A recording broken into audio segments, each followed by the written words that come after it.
umugabo niba hari udukuru yavanye atubwira, sibyo? Akakubwira ati mugore,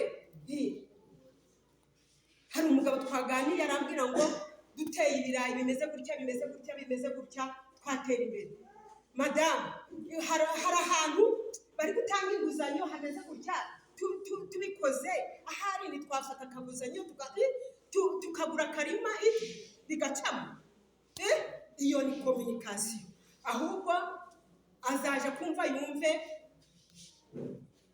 wabiganije abandi, cyangwa se icyo gihe bizababaza umugore wawe.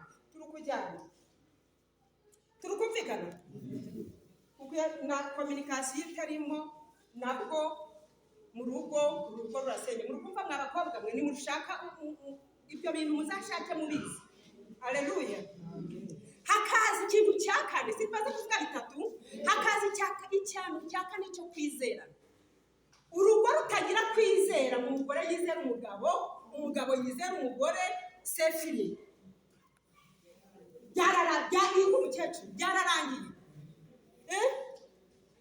Umugore umwe yarambwiye atuzi mama Jimmy ati njyewe birangebe, atuzi ukuntu umugabo bari kumuhamagara kuri telefone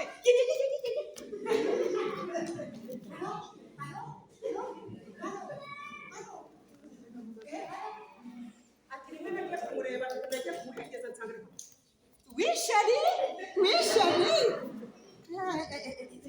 ati n'abantu ati mama Jimmy ati hataba Yesu ati nari mwashije